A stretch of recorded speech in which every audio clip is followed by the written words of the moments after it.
So what's going to come forward tonight is that we are recommending that council stay with the current location of Omichelle in West Ferris. We are recommending an upset limit of 52 million, and we are looking at putting out an expression of interest and to see if we think we can even facilitate and do what we're hoping we can accomplish. What do you think 52 million gets you these days? I guess my first reaction is 52 million is still a lot of money.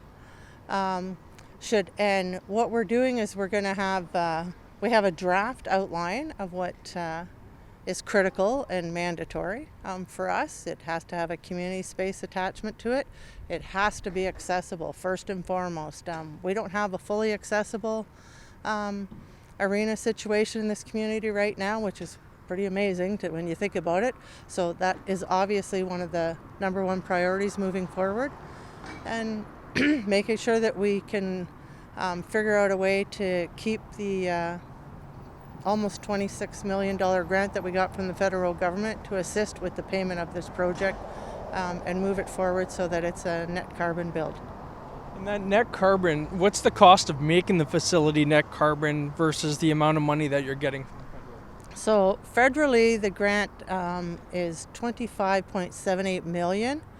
And when I asked that question, because surprise, surprise, I might be the chair, but I'm not an engineer, I'm told numbers between 6 to 8 million.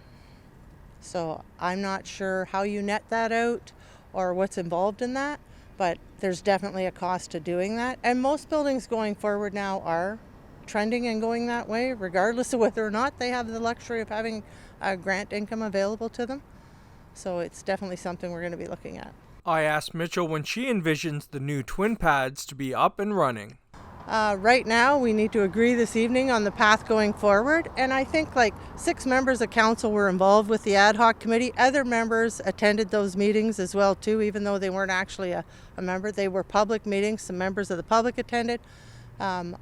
I think as soon as we could get the specifics identified, and we need to give staff some time to be able to facilitate that process, get the expression of interest out and get the responses back, then we'll know and we'll hear from the market what we can do with the budget we feel we have at this stage of the game, and hopefully we don't need to figure out what plan B is, because I think plan A is doable. We just have to get there and prioritize effectively.